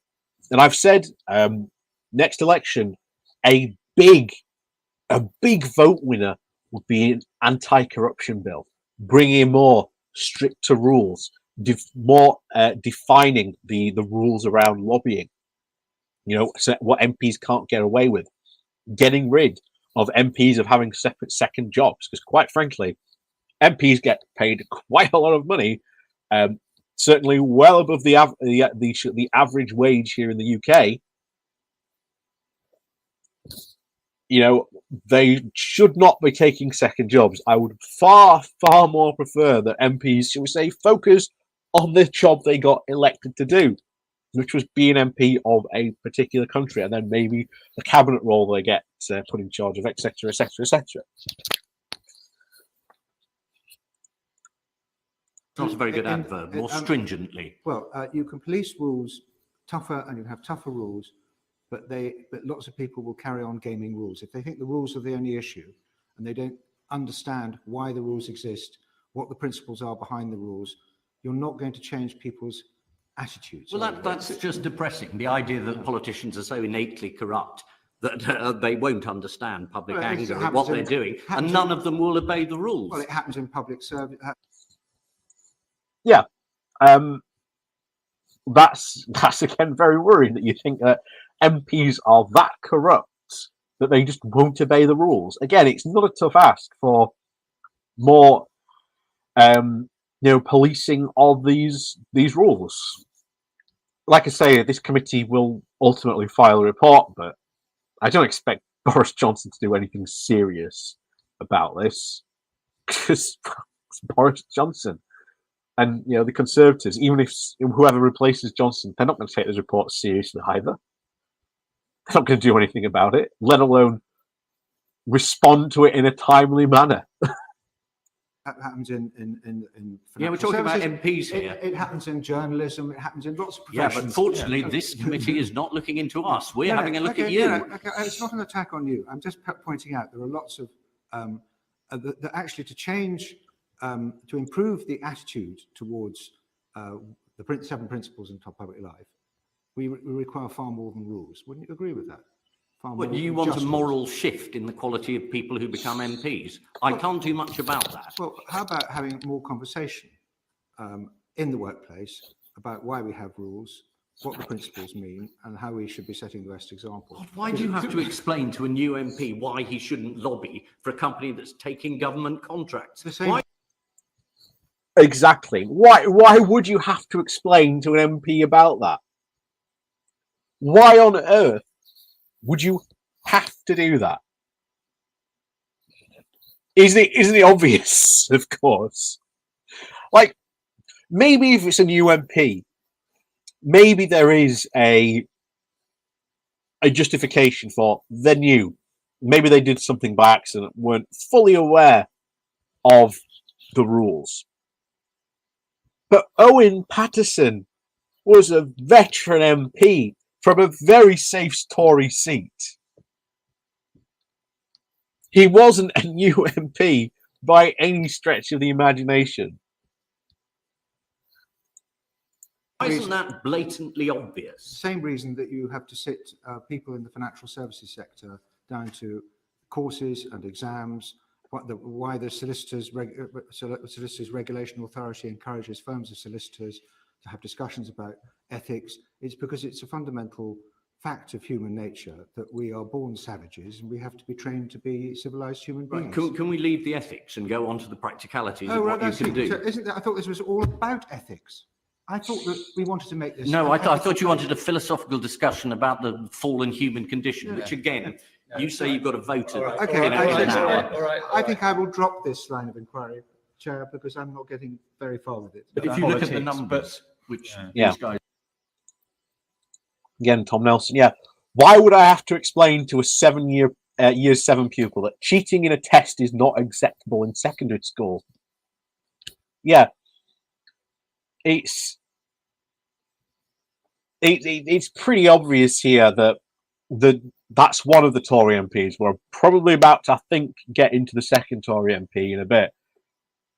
But they were there to try their best to try and obfuscate things. It'll be very interesting to see other sessions that they've had in this committee to see if they've been, shall we say, acting exactly the same in that regard. Very interesting indeed. As frequently do, the number of people who are in trouble over the conflict of interest is a very small minority of MPs. A lot of them are the same MPs.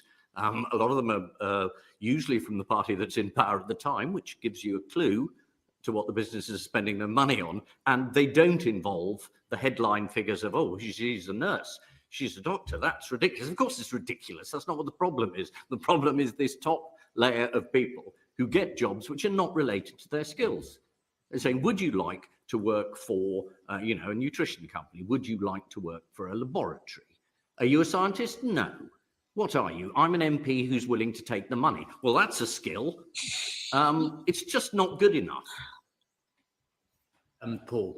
Yeah, I laugh, but he's right. I laugh because he says it in a good and entertaining way. But again, he's right. He's absolutely right, completely. Free number. Do you not know who Ian Hislop is? Surely you know who Ian Hislop is. I'd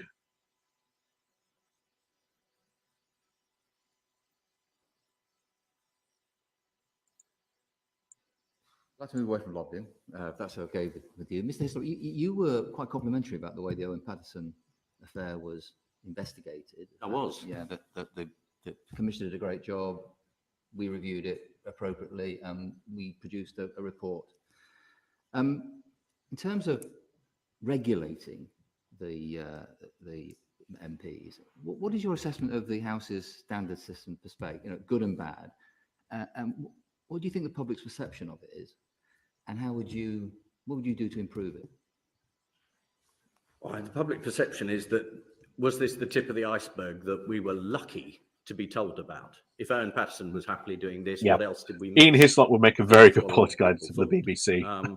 It was a very particular case in which it blew up and the public found out about it. Yeah. But again, I think, Solomon, your point is that at elections and generally... Owen Paterson only quit because he got found out and because of the debacle that Boris Johnson and others in the Tory party tried to make to try and save him. People don't know what these conflicts are.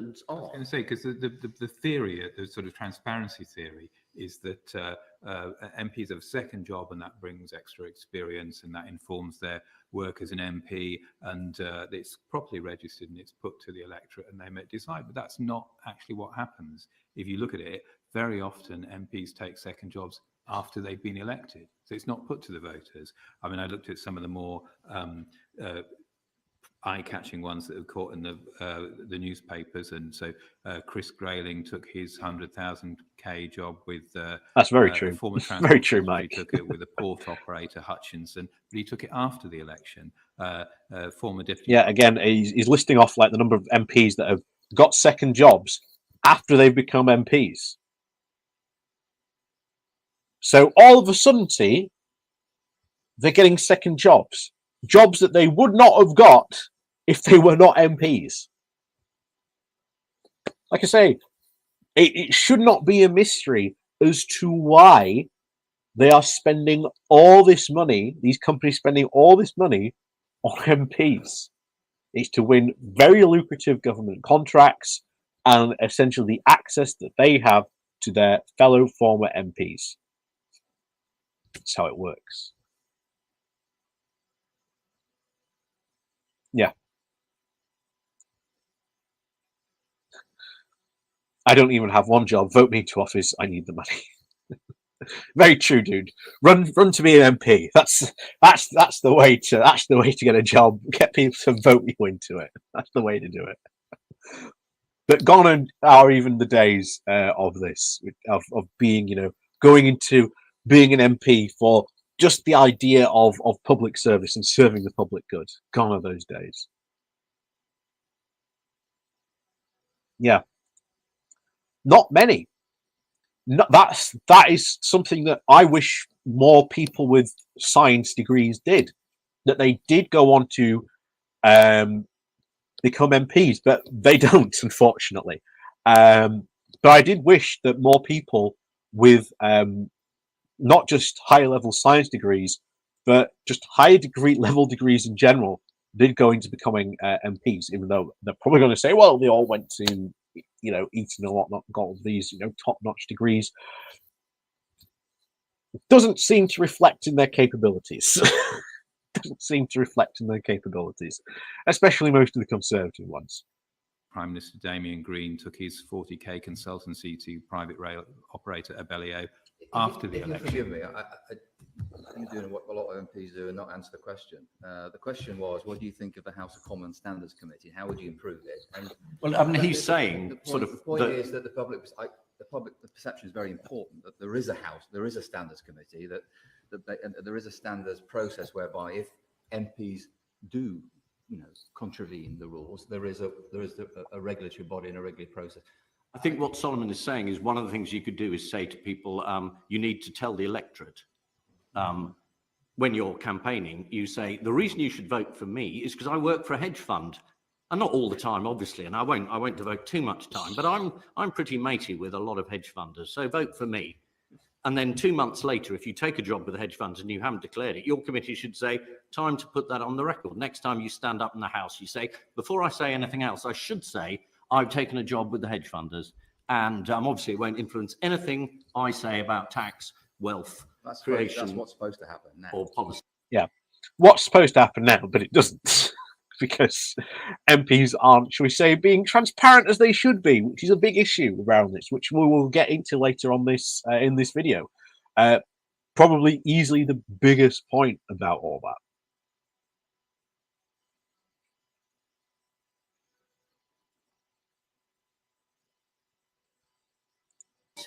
Good afternoon, gentlemen, and thank you. This is it. This is the second Conservative MP. The robustness of the answers that you're given who is about to ask probably one of the most ridiculous questions you can probably imagine.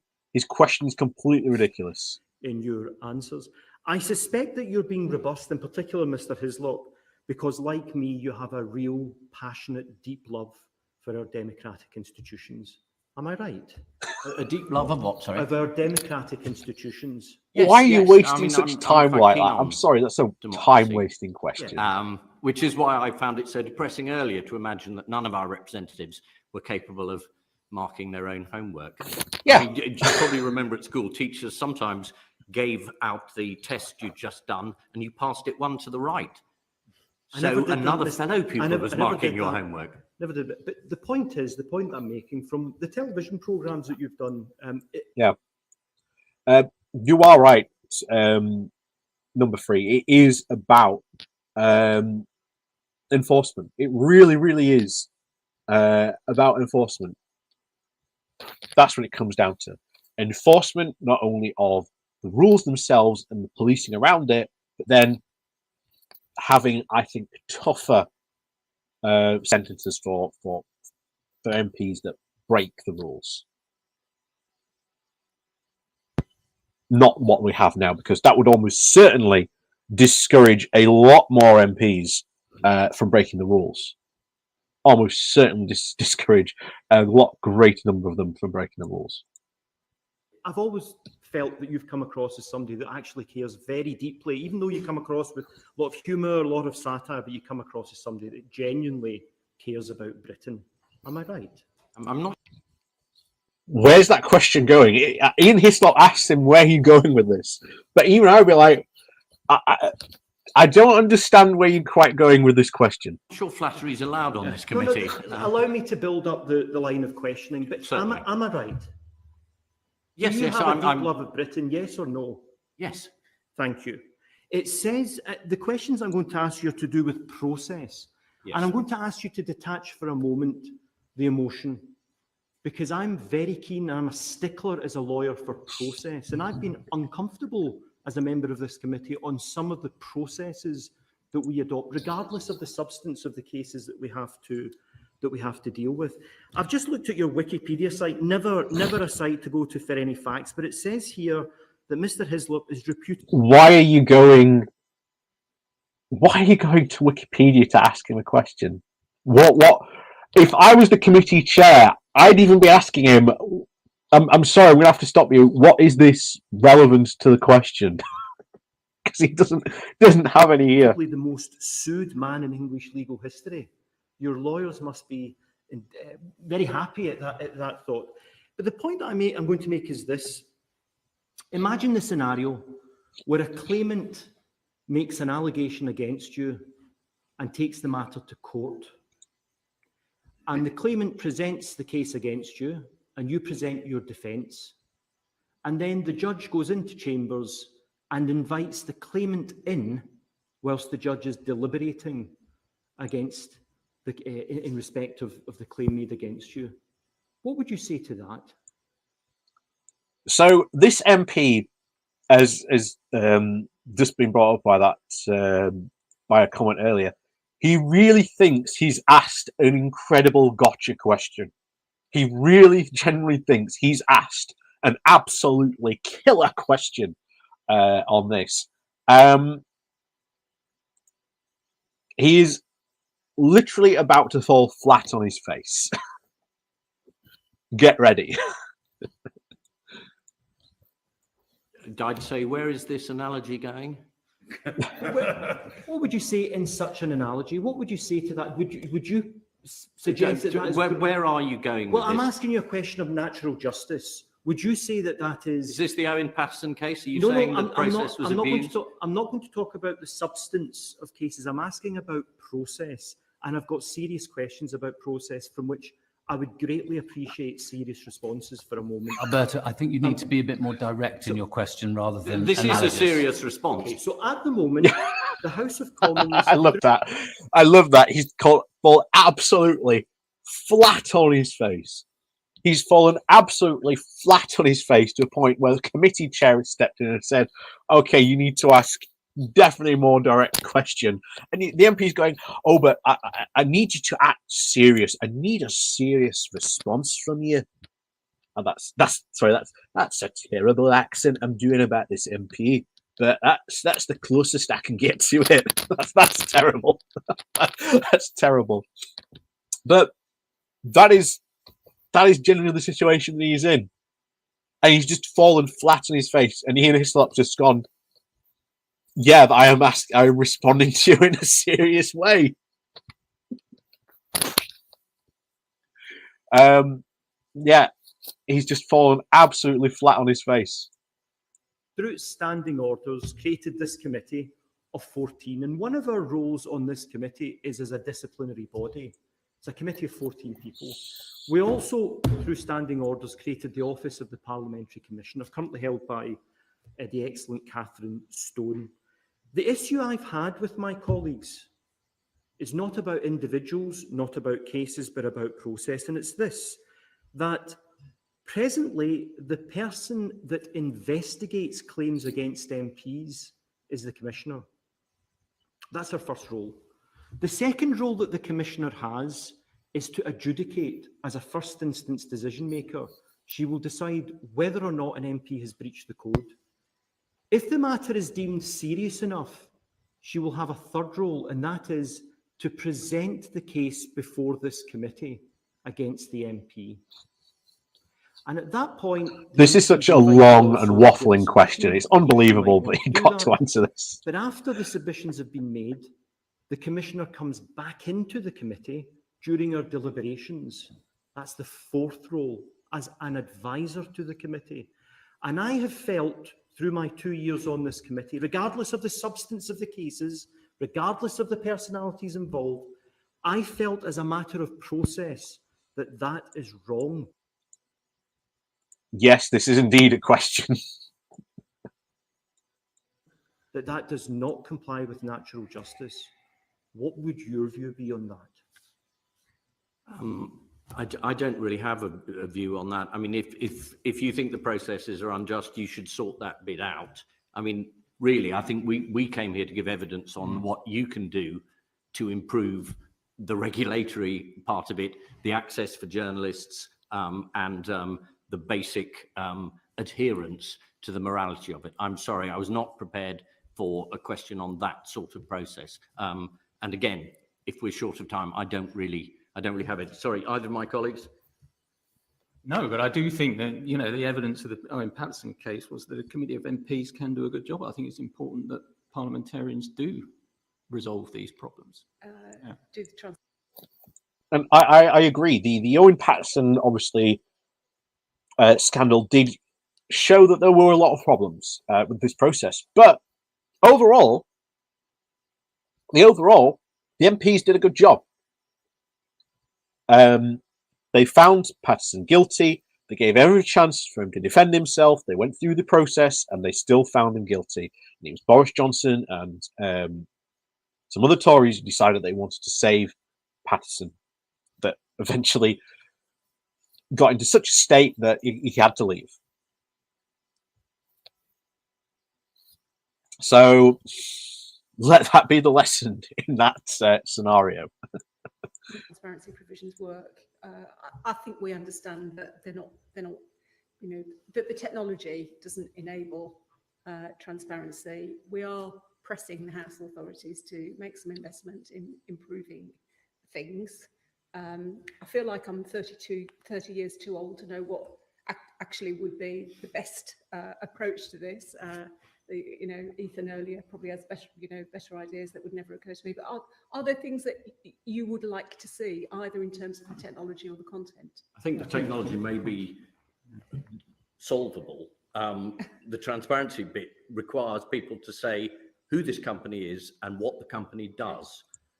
This part is quite important, because in this, they will get onto here about a quite a serious point where someone is just giving an MP money, but then it's not exactly 100% transparent who this person is or what company this person actually works for. And just saying a name of a company, no reference to it in Companies House. Henry made the point. You would like to see more. Yeah, definitely. I mean, sometimes you look at an entry and you're really none the wiser. You know, you might not be surprised that private eye journalists coming to a meeting like this checked out the interests of the members of this committee. Oh, really? You know, I mean, Mr. Jenkins has just recorded an entry of £1,500 shooting trip from a Richard Matthews. And you look at Richard Matthews, no idea who he is. Google Richard Matthews shooting, you find some murder in America. That's not too informative. We assume it wasn't him. You know, those kind of, so we're none the wiser sometimes, often with companies, the company number isn't given. I mean, there's a whole series. I mean, Henry and Esther covered it pretty well, but there's a lot where the detail, I think it would be useful to set up a sort of procedural, I don't know, review or committee or whatever. And on all kinds of, you know, the purpose and the nature of not just jobs, but hospitality, gifts, needs to be explained a bit more. What was the purpose? Yeah. You know, it's really not hard, guys. Transparency, and we just have to force them to do that a bit more. It's not hard. Over the summer. Why? What did Heineken want from that? Why would they do that? Was Mr. Heineken a brewer in a previous life? Does he know expertise on that? No, but we need to know. He was a lawyer. Why was he? Why, you know? So for example, Mr. Coster on that entry needs to say, I think, needs to say precisely what the gift or hospitality was, so therefore what the interest was, why he accepted it. A brief reason for how it performed a parliamentary duty would be very useful. I don't think my affairs are really the concern of the committee, but I'm very happy to answer any questions about that.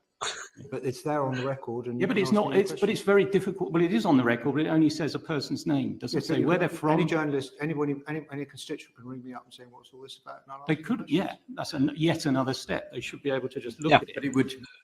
That is the point of this. This should just be, you just look on the register and the MP tells you. You don't have to add that extra step for them to do. You should just be able to look it up and go, that's who that is. That's why you got the money. That's why it is helping them to perform their parliamentary duties. It is, again, a simple issue to solve.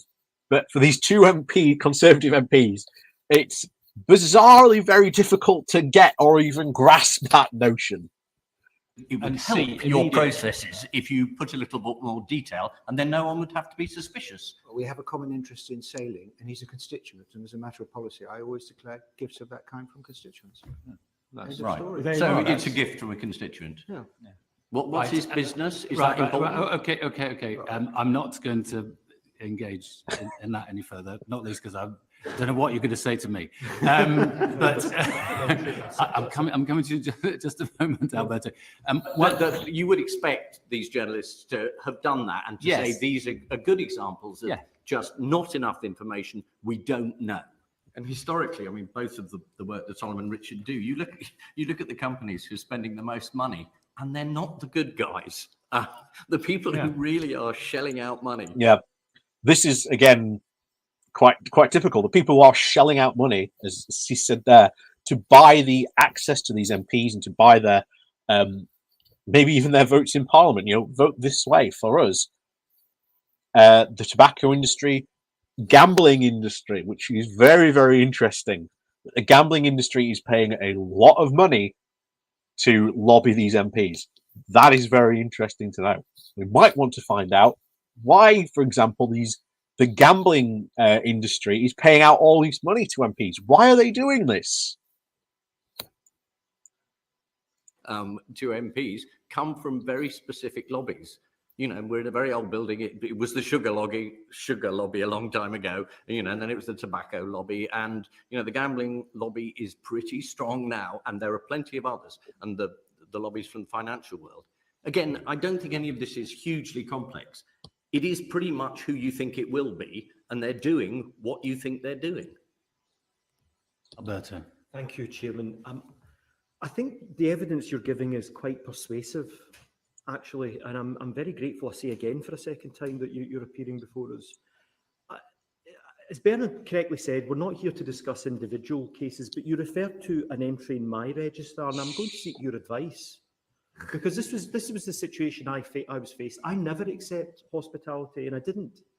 What I faced was, the night before the event, a member of my staff... Ah, yes. Here it comes. Here it comes, Your Honour.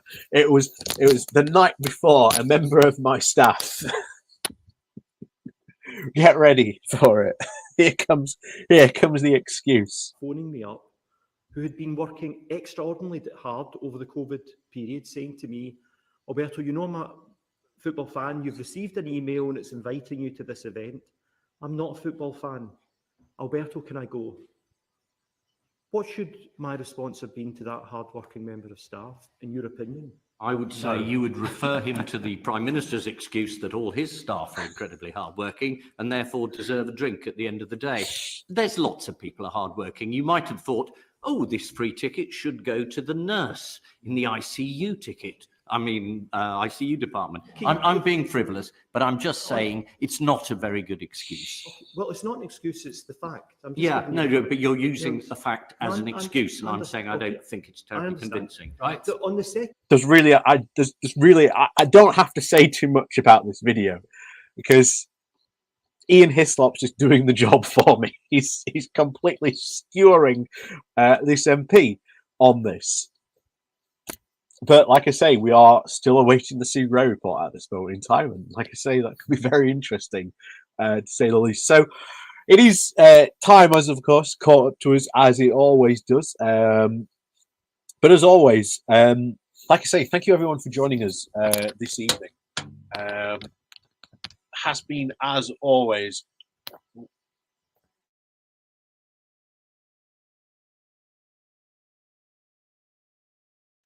it has been, as always, a fantastic evening for you joining us. Thank you very much to everyone for joining us.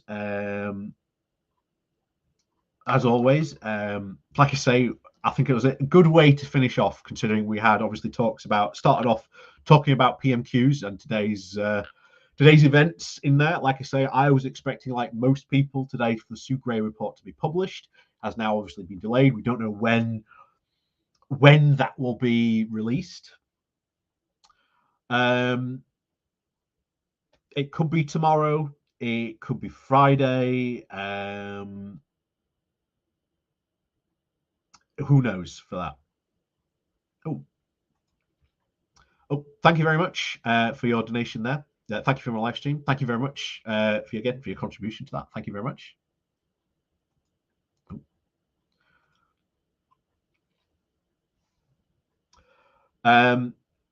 It's very, very obviously, when we want to talk about Ukraine, a very, very worrying situation. Looks like it might get maybe worse before it starts to get better, but I do hope for a diplomatic solution if it does come along and the outcome from it. Like I say, I do hope it doesn't lead to a war stream, a war situation, because that would be very bad for everyone involved. Needless to say, and then of course we finish off with the fun Ian Hislop on this select committee. Like I say, whenever Ian Hislop goes to a select committee, you know you're in for a good time. But as always, like I say, thank you very much for coming on this evening and watching. Like I say, the Sue Gray report, we were expecting maybe an announcement tonight about it being released, but that hasn't come out. So it could be tomorrow, it could be Friday. We genuinely do not know what is going to happen. But it could potentially happen at some point. I don't know when, but it could. So as always, thank you very much for everyone joining me this evening. Like I say, please do remember to hit that like, share, and subscribe button on your way out. And of course, down below there are links to my Patreon page and a one-off donation link called Buy Me Coffee, where you can buy me coffee. And of course, if you're on Twitch, do the Twitch thing, etc., etc., etc. And of course, as always, we'll see you all next time. And of course, we'll see you all on Saturday morning as normal for the Good Morning Walk. So we'll see you all very soon.